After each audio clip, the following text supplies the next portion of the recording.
Perfect. Thanks, Jenna. It looks like it's in the right presentation mode.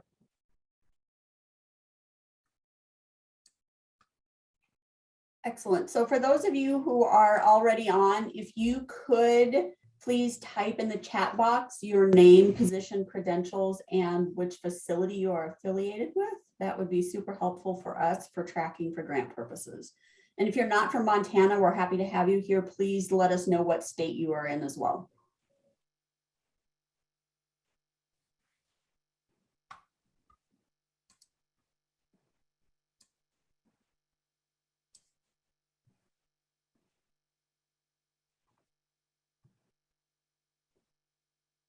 Perfect. Jenna, if you want to go to the next slide, I think we'll just get started on things. Okay, so here's just a list of upcoming topics. So this week we are in week 4, and then week 5 will be our January presentation. Next slide. And then here's today's agenda. So I will turn it over to Vince to go over the agenda and any housekeeping items that he may have. Thanks, Erica. Welcome, everybody. Great to see or hear, or at least see your little corner picture again. Really appreciate you guys joining us. And this is what, the 4th, 5th, 6th in a webinar series. So we're really glad that everyone is joining and we can engage in some of these discussions. So hopefully you're really getting some things out of them, and we really appreciate your feedback and ideas for future topics and so on and so forth, so that we can put together, you know, some presentations and some topics, and you all can put together some presentations and topics that will benefit everyone. So thanks for everyone for joining, and we really appreciate that engagement. So I want to kind of go back a little bit. Obviously, Dr. Ku's been doing a fantastic job. Jeff Jansen, Dr. Jansen did a really nice presentation last month. And so there's components there that I think we can all learn from and all share. And I think this month's presentation from Dr. Simon and Dr. Richardson are going to be excellent as well, in components that we can pick up and go forward. So again, we appreciate your feedback, and I don't want to take thunder from Erica or anything, but I think we'll be able to share the slides with everyone as well. Is that right? Okay, good. So everybody will have access to them. So without wasting any more of your time here, I'm going to turn it over to Tom and Heidi.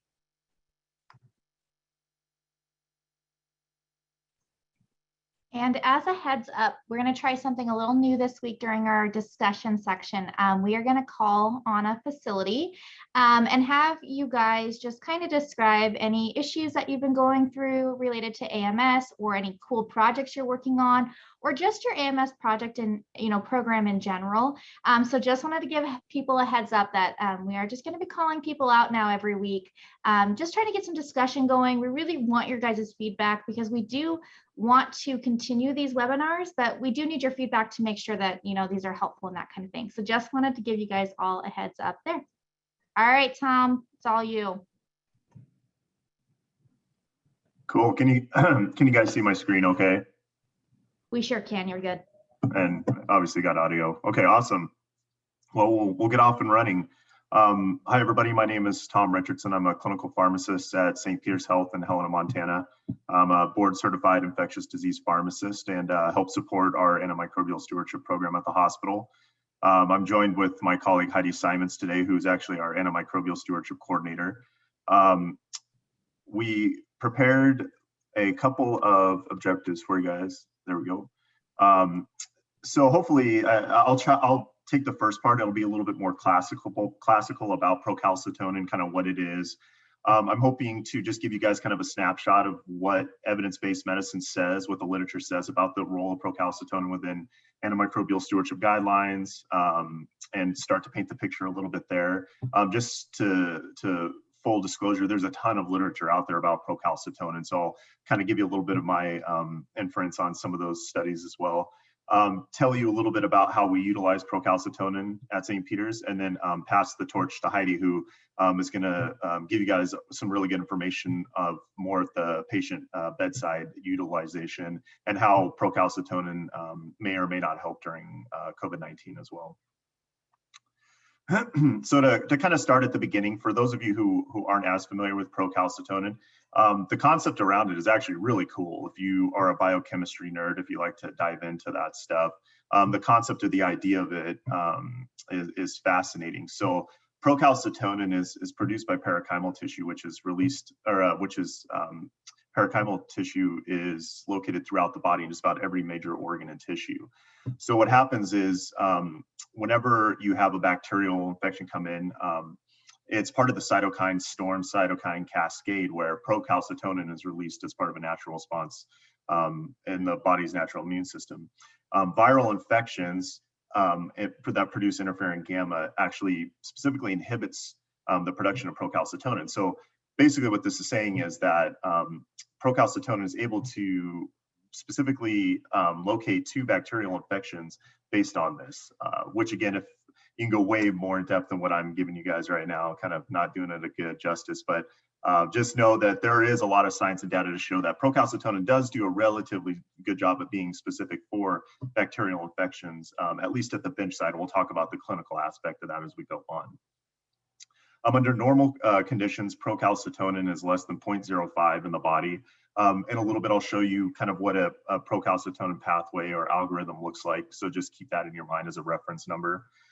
Typically, whenever you have an introduction of an infection, and we'll talk about what relevant infections procalcitonins are elevated, you'll have a detectable level within 3 hours. So just again, to put that into clinical context, whenever you have an infection, you can get procalcitonin detected relatively quickly after that.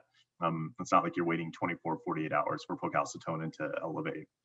And one of the interesting things that does have some clinical context is that procalcitonin levels parallel the severity of inflammation and Salter infection. So one of the things we'll talk about is procalcitonin's use in prognosis that may help you know whether or not you're getting the treatment right or getting source control right.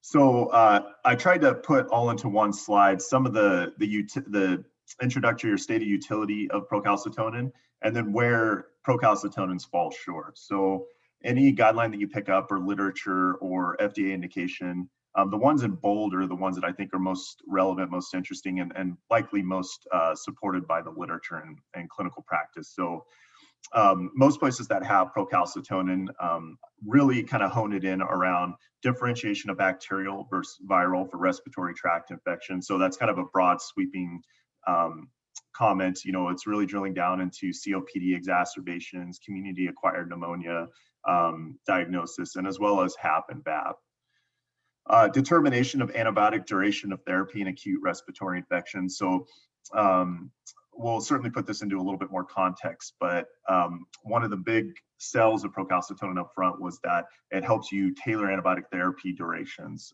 by trending procalcitonin levels serially. And again, we'll show you what an algorithm or protocol looks like for those of you who may not have it. Monitoring response to antimicrobial therapy, that's really talking about what I just mentioned about prognosis, tracking serial procalcitonins to see how you're trending. If you're trending down in procalcitonins, that tells you you're going the right direction. Excuse me.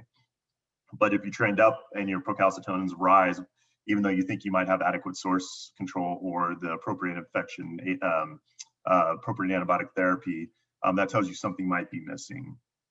And then diagnosis of bacteremia and sepsis in adults and children. So again, really honing into some of those quasi, you know, is this an infection? Is this viral? Is this bacterial? And then in the setting of sepsis. So really respiratory infection and sepsis are the two key infectious disease diagnoses that they really study procalcitonin in. One of the key things I'd really like to highlight though are the indications against procalcitonin use, where you know some of these broad sweeping indications may sound great. I think you really have to look at the focal group of when this is not appropriate. End-stage renal disease, so procalcitonin can accumulate in patients with poor renal function. There are some protocols that have like kind of an adjustment for that where you can potentially use it in this patient population, but I think there's varying data on the accuracy of that from what I've read. I think trauma is a big one. Obviously, if you have, severe tissue damage, it just kind of releases everything into the body. Procalcitonin can be falsely elevated in that setting. Post-surgery is along the same lines, the same thought process, cardiac shock. And then localized infections, I think, is the other big one. Like if you have a patient, it would be really nice if you could use this to distinguish cellulitis versus a venous stasis or something like that, right? We pump a lot of antibiotics into some of these patients that we're not always sure, whether it's a vasculature or a cellulitic picture. That would be great to be able to utilize this. However, that's not the case. So kind of jumping around just a little bit, one of the pictures that we wanted to bring to you too, and I credit Heidi for this slide, is that really just kind of comparing procalcitonins to other markers of infection that we typically use in practice. So as you can see, we have procalcitonin, C-reactive protein, and then CBC kind of lined up across each other. So one thing I'll highlight is that procalcitonins are not cheap. They do cost a little bit of money. And so please keep that in mind as we go through kind of the pros and cons and the value of the lab test. The similar turnaround times. I think what is really key to pull this out is that even though procalcitonins may be more specific for bacterial infections, they all are elevated in infections. So the specificity may be less for C-reactive protein and CBC. But really what you have to do is take this into a clinical context. None of these by themselves are a key indicator of whether or not you have an infection. You really need that clinical picture on the side and then couple it with these. So again, hopefully that kind of gives you an idea of how procalcitonin lines up with some of the other, I would say, gold standard markers of infection.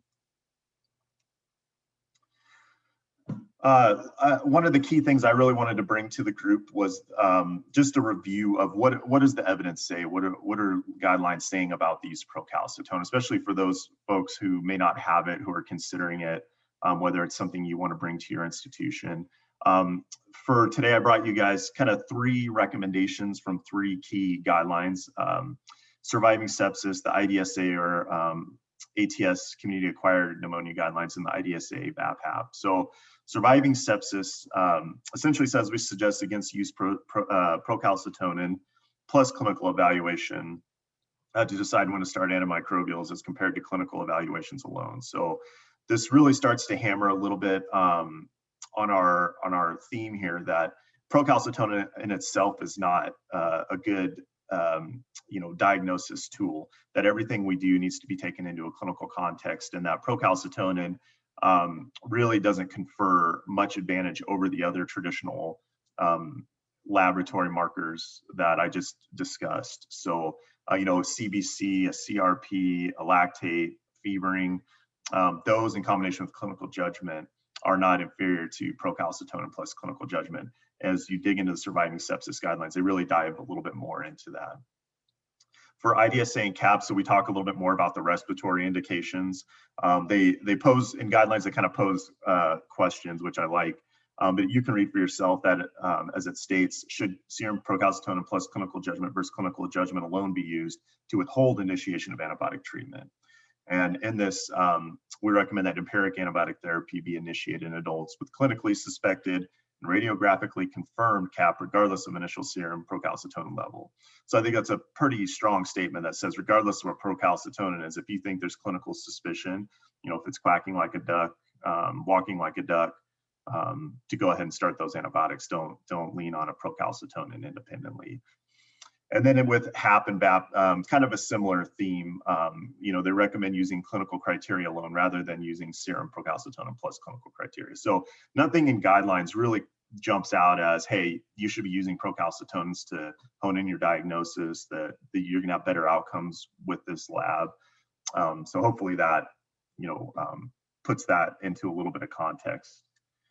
One other thing I just pulled out of the guidelines that I thought was interesting, that as I mentioned, there's an array of literature about procalcitonins. You can you can really go down a rabbit hole, which unless you're really bored or you have a bottle of wine and are looking for a lame night to recommend doing. But within the guidelines, they basically call it out that in most cases, the average length of treatment was greatly in excess of current US standards of practice, as well as the recommendations of these current guidelines. And concerns have also been raised that procalcitonin levels may not be elevated when there is concurrent viral and bacterial infection, or with important pathogens such as Legionella and Mycoplasma species. So really, these guidelines get at the entire backbone of procalcitonin's stated utility, in that they're saying that the studies used to justify procalcitonin, they had non-standard durations of therapy. So these institutions had very specific issues and problems of which they introduced procalcitonins to reduce their antibiotic therapy durations and potential lengths of stay and all that, which doesn't necessarily reflect most or all institutions. And as well as we do have good guidelines to state, if you have certain pneumonias, 5 to 7 days of therapy are adequate. And in fact, one thing that our antimicrobial stewardship program has done really well is setting durations of therapy, hard stops within our EHR, that we do limit these to 5 to 7 days. So irregardless of procalcitonin levels, we are able to limit those. And then really that concern has been raised that procalcitonin levels may not be elevated when there's concurrent viral and bacterial infection. So we see, not frequently, but it's not uncommon that we do have secondary or co-infections that occur. And if we put too much leverage or too much faith into procalcitonin, we could miss something pretty significant. So just quickly here, I'll go through my perspectives, and certainly Heidi will add and can expand and bring more bench and patient care side of procalcitonin use at our institution, but I'll introduce what we do. The first is a look at what our protocol looks like for those of you who may not have one. And these protocols are very ubiquitous. A lot of institutions are very generous at sharing these, especially with procalcitonin specifically. But as you can see, so this is looking at lower respiratory tract infection specific, and I'll show you a picture of the sepsis one next. But as you can see, really what the foundations of this are is that you get a baseline procalcitonin level and make a decision or take it into context with the clinical decision to either start or hold antibiotics empirically. So I'll let you read, I won't read it verbatim, but that's kind of the gist of it. And then subsequently, a lot of times, if you do start antibiotics and you have somewhat of an elevated procalcitonin level, you'll get subsequent levels. And then the algorithm is further divided below of what to do with the decision point as you get those subsequent procalcitonin levels. Just to step back, our antimicrobial stewardship team does have the protocol ability to order procalcitonin levels at any point to help guide therapies to make sure we're following our guideline appropriately. And then it's a very similar concept with sepsis as well. You have a little bit different, as you can tell, the procalcitonin values, thresholds are different between lower tract infections and sepsis, but the same concept of, kind of delineating these thresholds to, either start or hold antibiotics or give, and then subsequent levels. The key thing too that I would say is that you can look at the guideline, the protocol algorithm, and see that there are situations in which if you have continuing rising procalcitonin despite what you think is source control and effective therapies, it might prompt a broader look because you might be missing something.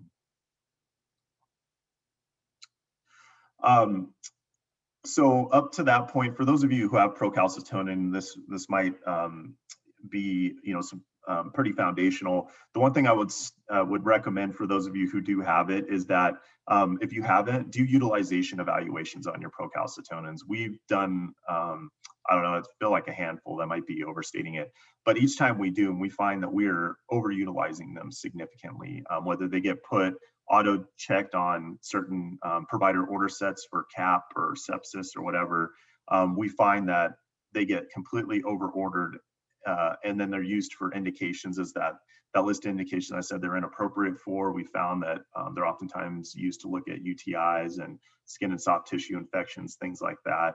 But there's some pretty significant financial impact in that. One look that we did, I think a couple of years ago, found that we were spending over $100,000 a year and what amounted to unnecessary or inappropriate procalcitonin utilization. So pretty significant cost to the organization. Again, these labs are fairly expensive compared to others that we typically use in the hospital. And if you're in a bundled repayment, it starts to chip away at some of that repayment that you're getting back. And then we continue to feel like every so often, about every year, so we continue to provide re-education to providers about the appropriateness and how, where it can be effectively used. And it'll be better for a while, and then it just kind of goes back to where all of a sudden it's getting used in order to bunch. So again, just kind of a practical, what we've gone through, we learned through time, is that be sure to go back and look at that to make sure it's not on order sets and being used inappropriately. So to kind of just wrap up my part here, and I'll turn it over to Heidi, is that, major guidelines do not support the routine use of procalcitonin, in particular with the context of, using it in really clinical context, clinical judgment, and the traditional inflammatory labs, infectious labs, are what's recommended, not the use of procalcitonin itself. And then also, procalcitonin may offer some prognostic value for clinical improvement in sepsis, but and that's one big sell, because they'll whoever's trying to sell it to you will come in and tell you that procalcitonin will reduce mortality and quote some of this literature, but that needs to be taken into a broader context. I mean, if you have a patient who's getting ill, who's getting sicker, and they're in the ICU, I mean, you're going to have other indications that that's happening. The pressor support is going to be going up. They're going to be fevering still. You're going to have, again, lactates or white counts bumping. It's not just the magical procalcitonin that's going to tell you that. So I really don't put much value in that personally. And then also, one of the things, again, to credit our lab and antimicrobial stewardship program, is we've gotten really aggressive on the kind of rapid diagnostic side, implementing comprehensive respiratory viral panels, and then any rapid PCR blood culture technology. If you're really looking at being more robust with testing and lab, those are some great ways to spend your money and focus your energy and efforts, because those certainly do improve patient care and reduce antimicrobial utilization. So my input, procalcitonin does not provide value for a majority of antimicrobial stewardship programs for all the reasons that I've listed. If you have procalcitonin already, just go through those order sets, make sure it's not default checked, and then do utilization reviews periodically and educate providers. And if you don't have procalcitonin, don't feel like you're missing out. You're not missing anything cool. Keep on keeping on. And then, as I just mentioned, look at expanding some of those other cool lab technologies that are out there. So there's some references for you. And I don't know if we'll just move on to Heidi or take questions at this point.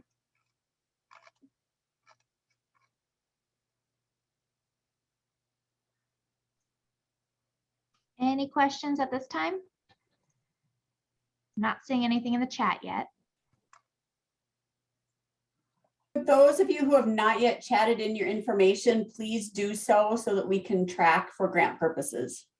Thank you. Okay, everybody, well, I'll take off on my portion. My name is Heidi Simons. I currently serve as the antimicrobial stewardship pharmacist at St. Peter's Health in Helena, Montana. Prior to this, I was a critical care pharmacist at the University of Utah, primarily in the cardiac ICU setting and the surgical ICU setting. I remember when procalcitonin first came out, we were all so excited there might be this fantastic biomarker, even though we worked in a surgical cardiac setting where it's probably the least applicable. But I can remember everybody that I'm going to order procalcitonin. Okay, what's that going to tell us? Then you get the level back. What's it telling us? Well, I guess we're still learning is my point. So my part of this presentation is going to be less the focus on what the guidelines say and more maybe a kind of from the trenches version of how is it helping us currently? We're in the middle of a global pandemic where perhaps you would think there's more utility for procalcitonin than other times. I always think of viral season, the influenza season, as a great time to experiment with procalcitonin and see if it's going to help. And every year I'm stuck half the time with the physician saying, well, I don't know if I believe the procalcitonin, and the other half of the time, but look at the procalcitonin. So it's always a delicate balancing act. So let's quickly just take a look, if I can drive this here.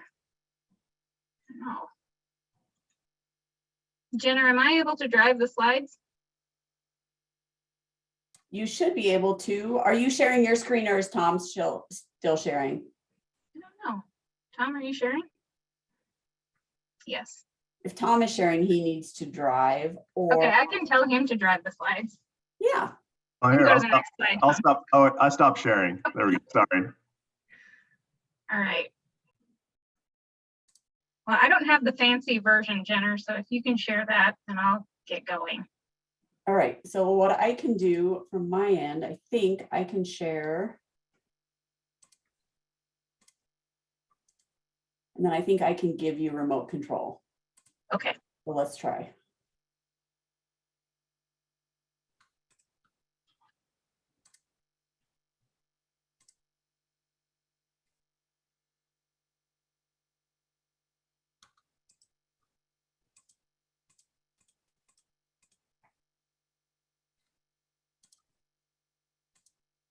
Apparently I have too many things open.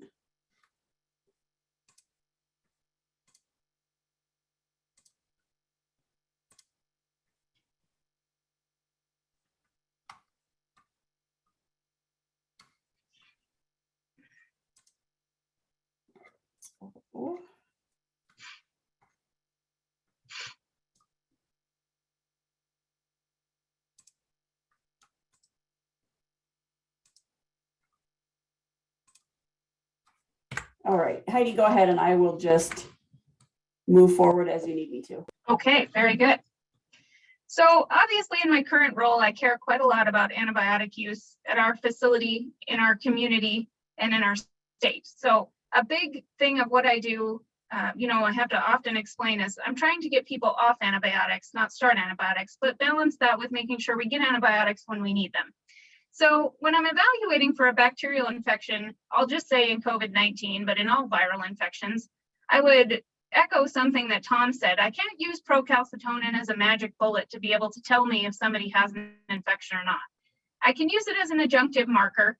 And that's really what I'm going to keep iterating here. It's just another piece that you're using along with the clinical presentation. So the initial presentation of COVID-19 can be difficult to distinguish from a classic bacterial pneumonia. You have hypoxia requiring oxygen supplementation, a chest x-ray showing diffuse bilateral infiltrates. Although it has its own appearance, it's often hard to tell if there's something else going on in it from a bacterial point of view. Leukocytosis, elevated inflammatory markers. So as a consequence to that, the IDSA has estimated that over 70% of patients who present with COVID-19 will get an empiric course of antibiotic therapy at some point during their hospital stay. Some patients getting more than one course, which of course then exacerbates another slow-growing pandemic that we have going on, that of antimicrobial resistance. Also, late COVID-19 patients, when they get into that hyperinflammatory cytokine storm picture, they also have a clinical picture that's very difficult to distinguish if there's a secondary bacterial infection going on. In addition, there's been literature early on in the pandemic and throughout the pandemic that procalcitonin might just be baseline elevated in these patients with a severe inflammatory viral infection. And certainly we know that COVID causes that. I personally do think there's a little bit of low-lying elevation in procalcitonin, both from what I've looked at in the literature, although I will go ahead and say you can find literature to back up just about anything out there right now. So also from my experience of treating patients with COVID-19 in the ICU and throughout the hospital, I do think there's a little bit of that. And so, but there's also literature that would say that subsequently you can use it to rule in or rule out a bacterial infection in COVID. So it's just, again, another piece of the puzzle, nothing you should hang your hat on as solely your diagnostic marker. So procalcitonin, just another piece of the puzzle. We're also looking at the fever curve, as Tom said, the leukocytosis, considering that these patients are all on steroids for the most part. Worsening oxygenation, so going from room air to nasal cannula to CPAP to BiPAP to mechanical intubation, increased sputum production. We do see a lot of that in our late COVID patients where they'll suddenly just start developing a lot of copious secretions. Some of that normal with endotracheal intubation, some of it possibly a sign of developing infection. And then development of a dense infiltrate on chest imaging. Often when it's a bacterial infection, people would say a lobar infiltrate. But again, it's really hard to know in this setting what exactly is going on. So you can move slides, Jenner.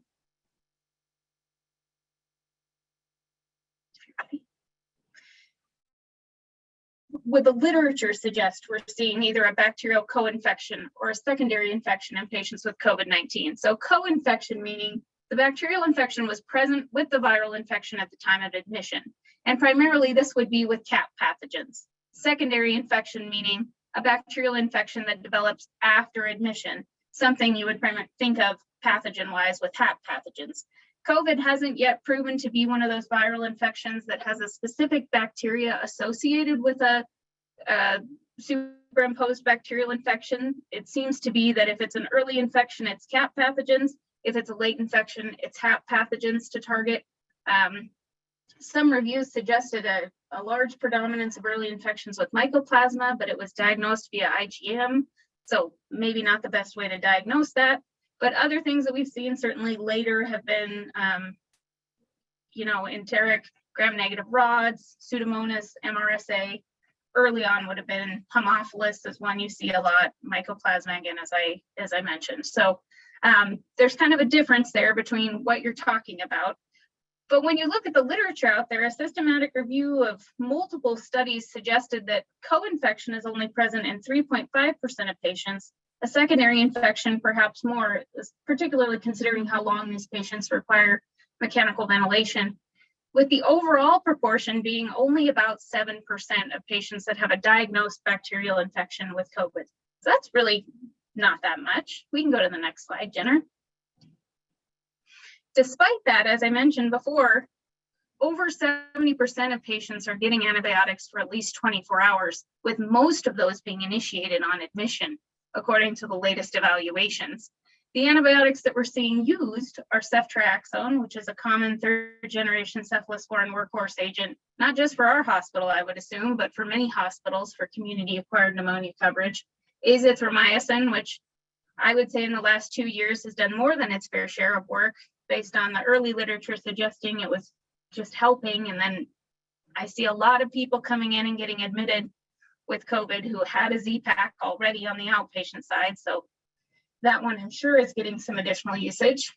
And then as we look later in the hospital stays, what are patients getting if they have what's thought to be a secondary infection? So our anti-pseudomonal beta-lactams, cefepime, piperacillin tazobactam, meropenem, certainly doxycycline and levofloxacin could go probably earlier, but some people would use levofloxacin later on.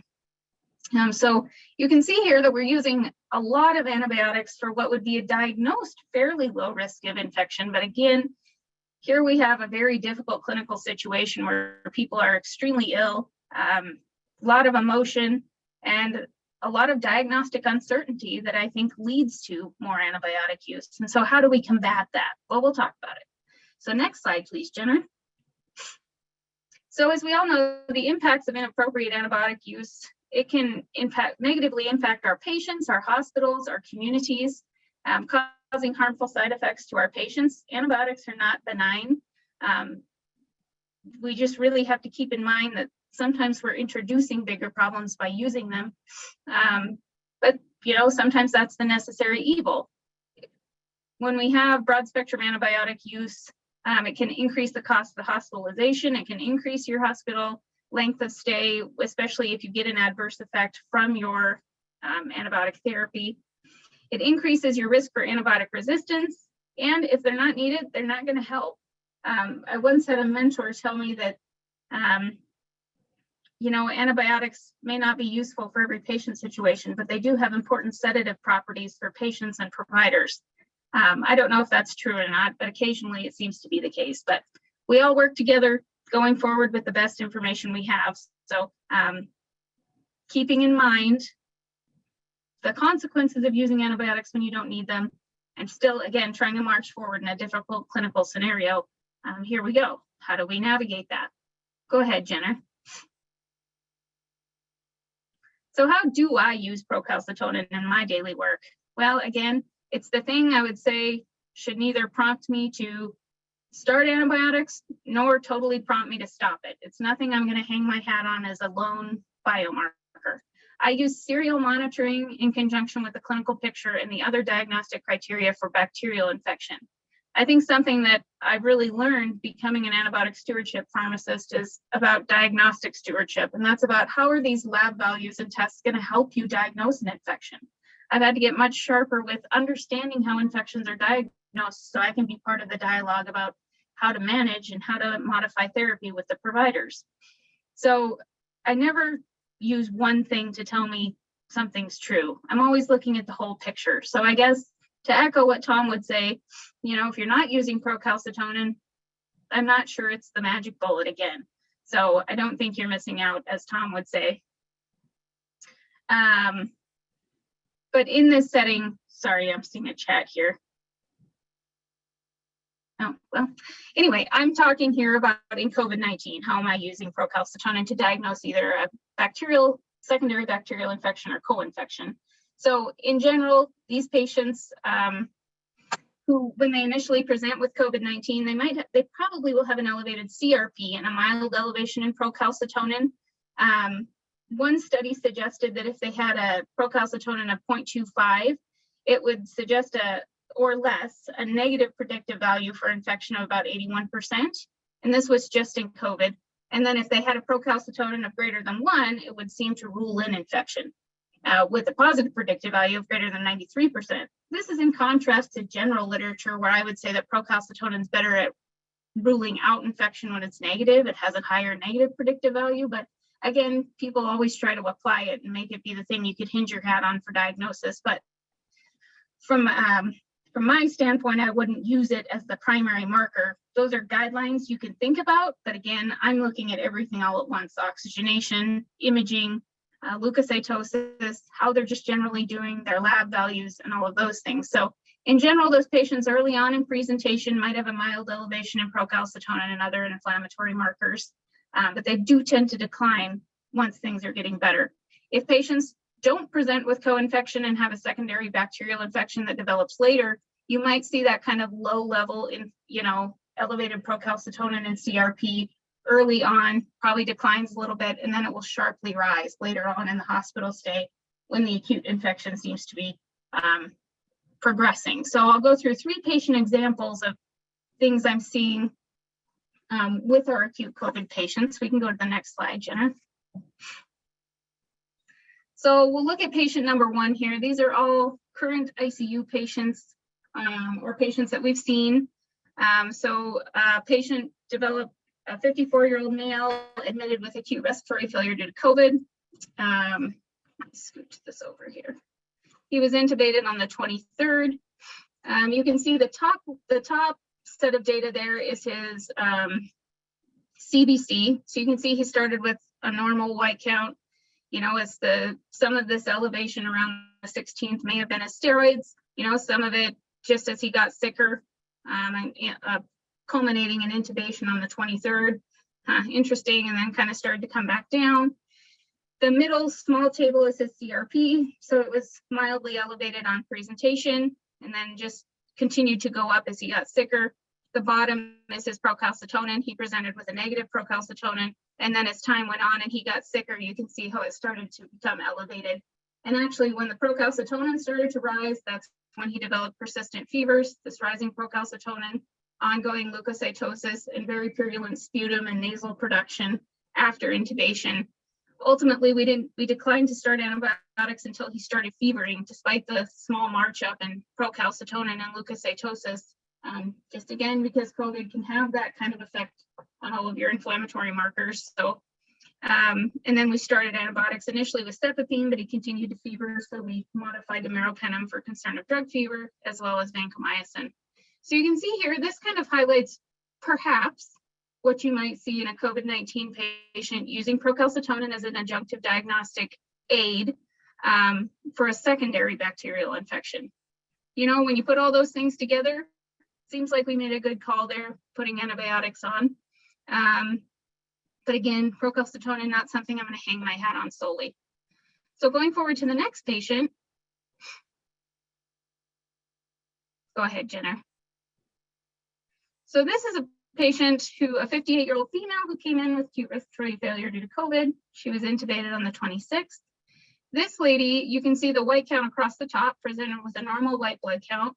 Her imaging was suggestive just of the normal COVID kind of chest x-ray imaging.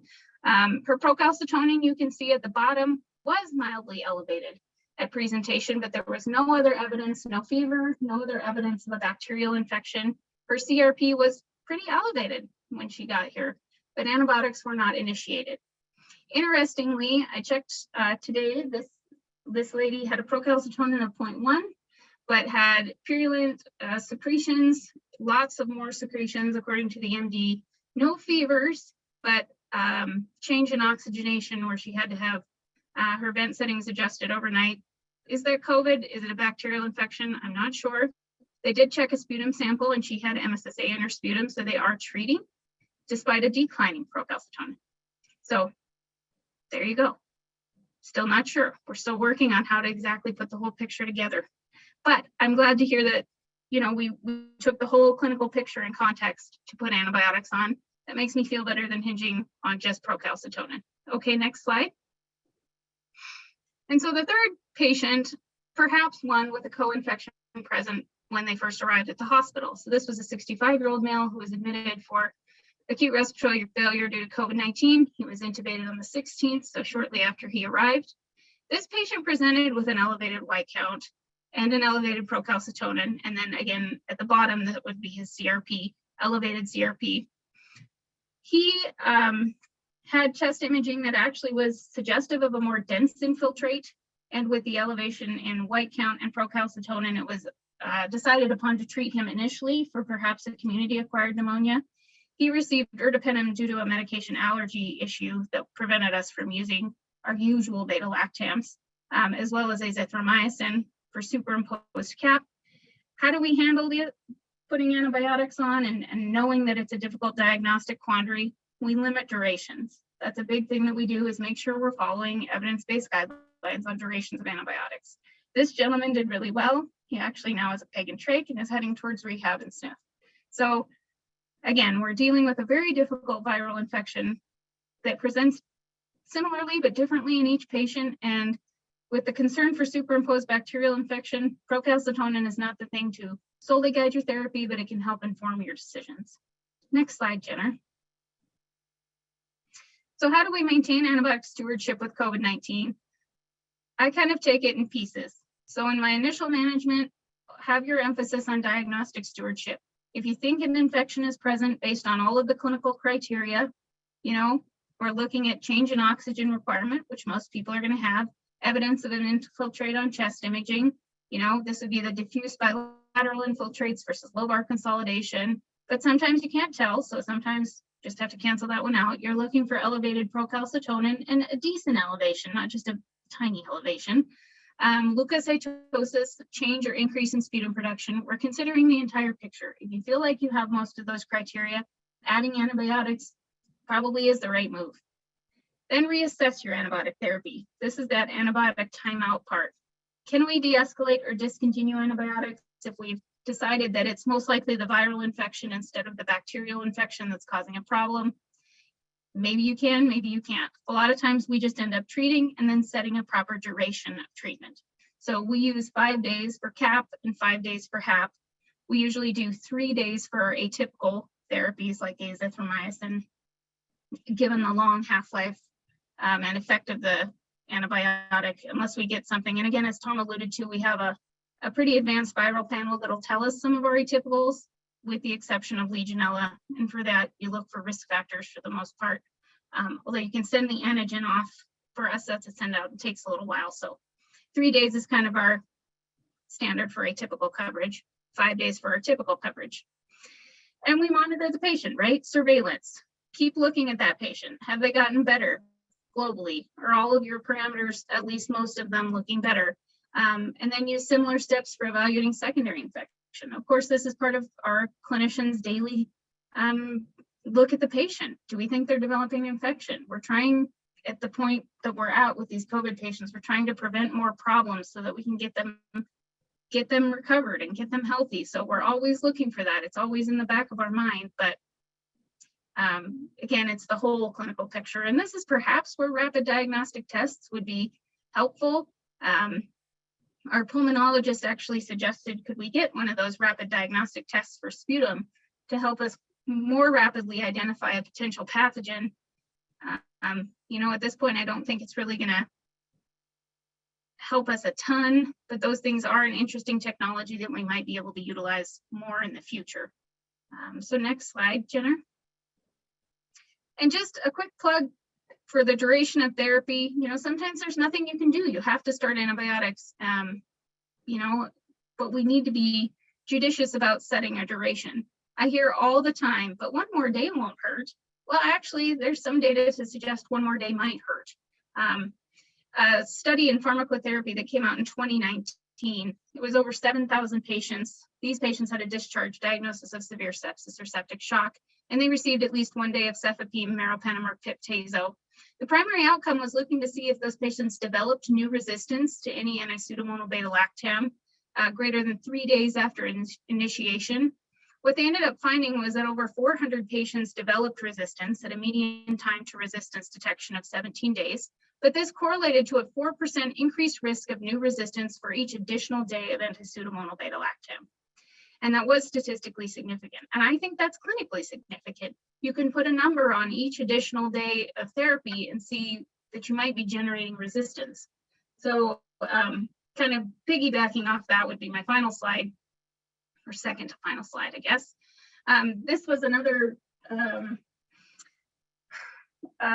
umbrella review and meta-analysis of multiple studies that looked at what is the increased risk every day of antibiotic harm when you have them on. Well, I apologize for the blurry slide. That's how it came through on the sharing of the slide from the study. But for adverse events, for every additional day, you have a 4% increased risk. For antibiotic resistance, for each additional day, a 3% increased risk. And considering a 3-day duration versus a 5-day duration, or 3 versus 7 days, you have an increase, a 9% increased risk of adverse effects, or 19 the longer you get out. So I very much suggest to people in this difficult diagnostic scenario, pay attention to evidence-based literature regarding antibiotic duration. Patients do just as well, but with less adverse effects and development, and your less impact on development of resistance. Next slide, please. So for my final slide, again, just a plug on duration. If you are treating a possible bacterial pneumonia, certainly beyond 7 days is not necessary anymore. The IDSA CAP guidelines would suggest 5-day course for HAP, 7 days. Of course, we're actually using 5 for some patients in our ICU for HAP as well. Although the guidelines would suggest 7, it's just such a difficult diagnostic issue. We want to make sure we're not creating more problems by using the antibiotics. And then, as always, try your best to convert from IV to oral. Again, in the ICU, this is very difficult, but on the floor, in the floor setting, that might be more doable. Next slide. So that sums up my portion. Again, take it for what it is. It's one steward's opinion from what I'm seeing from my background and helping with antibiotic stewardship in a pandemic, and also from the bedside of being an ICU pharmacist. So thank you. We'll open it up for questions. Thank you, Heidi, and thank you, Tom. Appreciate you guys presenting today. We do have a couple of questions in the chat. The first one was, what is ITM? And I'm not sure when this was asked. I think it was in your section, Heidi. Okay, trying to think if that's just a typo. No worries. G. Weller, can you put a little bit more detail in, and then we can kind of revisit that question again. Another question that we received was, for your COVID patients, do you utilize ferritin and procalcitonin ratio? I'll try to take that, Tom. We do not utilize that ratio. We do check ferritin as part of our kind of inflammatory labs periodically, certainly at admission, and then as time goes on, just to assess to see if it's going up or down, but we don't use a ratio. All right, perfect. Any other questions? I'm sorry, Jenna, I was gonna have you ask that question, but I forgot you were sharing your screen, so I'm not gonna bug you on that one. Oh, you're good. I just saw your message.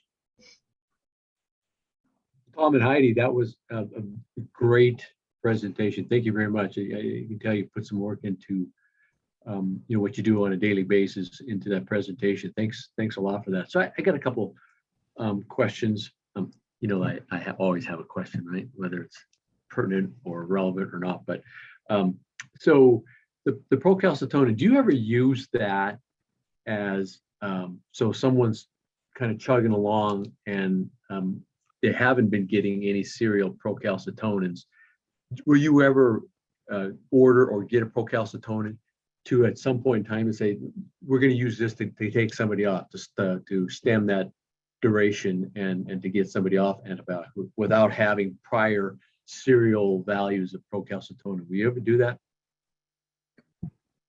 I'll take the first stab of that. I'm sure Heidi has some input. We do, like I said, one of the factors I didn't necessarily dive into as much is the provider buy-ins. So a lot of times, if you get that procalcitonin, like the scenario you just articulated, Vince, which isn't completely uncommon, if you can present that negative procalcitonin in addition to the clinical picture, the providers who are familiar with that level feel a little bit more comfortable de-escalating or discontinuing in that scenario. That procalcitonin that we do grab per protocol or can grab does help sometimes, but where I find that again a value is provider specific. We know when to present that to whom. I don't know, Heidi, if that's accurate or if you have anything else to add on top of that.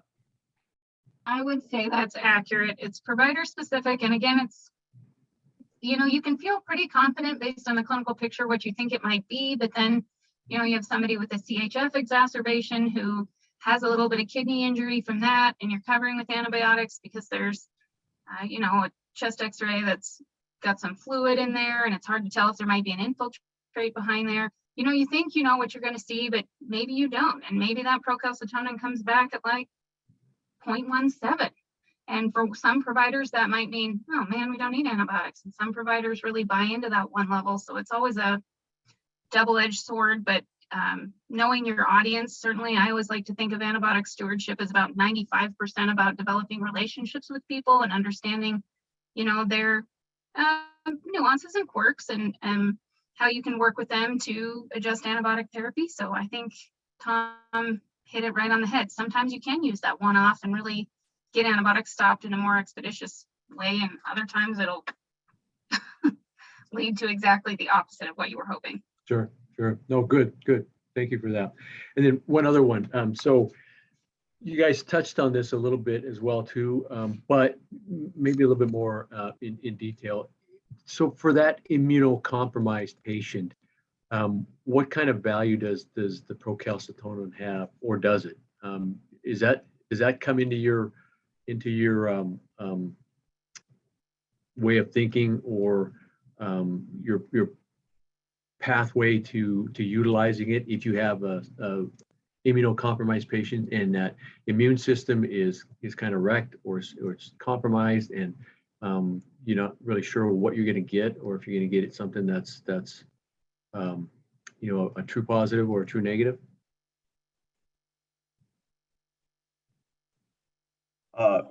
Similar to what Heidi had said, you can find data to kind of support whatever conclusion you'd like to draw. I have seen studies and data to show that you do still get procalcitonin levels that commensurate with suspected bacterial infections, where it could be potentially of utility. I've also seen studies where that's not necessarily the case. I think with those patients, we tend to be a little bit more cautious in general, just because, like you mentioned, they are so immunocompromised that an additional procalcitonin value in those folks might not be as much of value as with some of the other general populations that we spoke of. But certainly there are institutions, I think, that do implement a procalcitonin addition to their, diagnostics of, say febrile neutropenia or something like that. I'm not as familiar with its use in that setting. And perhaps Heidi, having worked at a larger tertiary center, has seen that, or some folks on this call, but that's been my inference of its use in that setting. We Excellent. do still use it for immunocompromised. I will say that for the last 18 months, I was kind of tasked with also starting a floor pharmacist present on our inpatient oncology floor, which kind of folded in nicely to other things that I'm doing. I will say I've had to learn quite a bit about using procalcitonin in that interesting oncologic patient population, and seeing certainly elevations in different variants of cancer. Most notably those with a neuroendocrine component, but also non-small cell lung cancer, where the levels are greater than 100, off the charts, multiple readings, and the patient has no evidence of infection. So I think it's still kind of in conjunction with the clinical picture. They look fine, they're doing fine. Wow, their procalcitonin is huge. And then you look into it, and out there in the primary literature, it says, that's a possibility that it can be falsely elevated. So I do still tend to use it in that population to help inform things, but certainly not the end all be all. Great, thank you. Vince, may I kind of chime in a little bit more on the clinician perspective about the use of procalcitonins? And I'm not sure if there's anyone else or any clinicians out there aside from the pharmacist. But the discussion about procalcitonin has been ongoing, at least with the clinicians, for several years. And certainly before I came to Billings Clinic, it was a big discussion, and when I was out in Albuquerque and as well as Denver. It was sold initially as a kind of that magic bullet, so to speak, kind of comparable to D-dimers back in the days when we were using that to rule out patients with possible PEs and DVTs. The challenge now is that, as kind of both Tom and Heidi have pointed out, is there's still inconsistent findings of how to use this test. There's studies I show out, it's great, but others are kind of get the mixed bag. And then you got the guidance from IDSA and ATS and kind of giving this very I guess, not even a lukewarm, feeling toward the use of procalcitonin.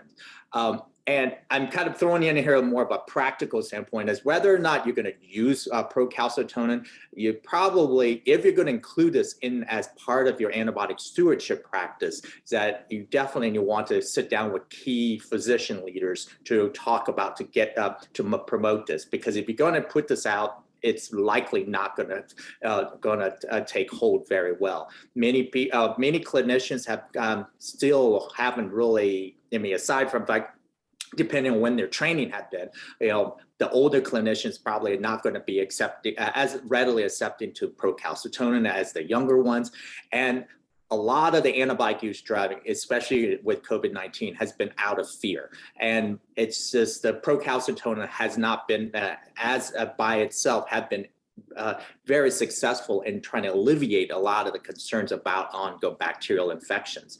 I think that, certainly it could be helpful in a later, those who are patients who were initially admitted with COVID-19 and got more sicker and then need to go to the ICU, and they're wondering there's a superimposed bacterial infections, and then it may work a little bit better in that context. But in the beginning, the quote that, that estimate of 78%, that's at Billings Clinic too.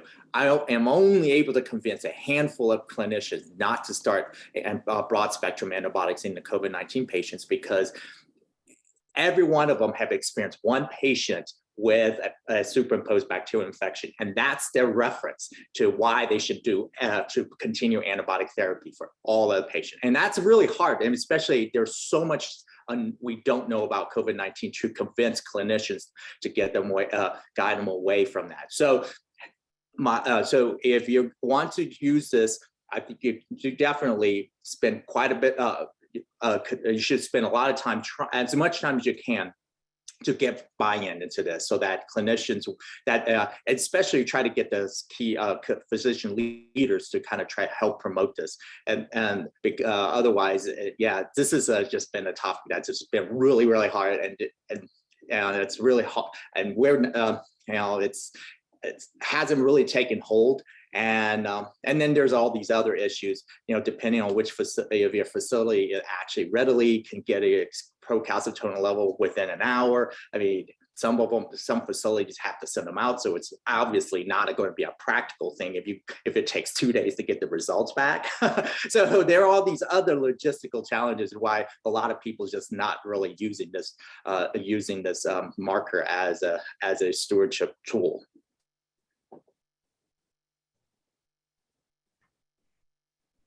All right, and then it looks like we kind of just circle back on the original question about ITM. It looks like Heidi mentioned ITM when discussing the identification of bacteria in secondary infection.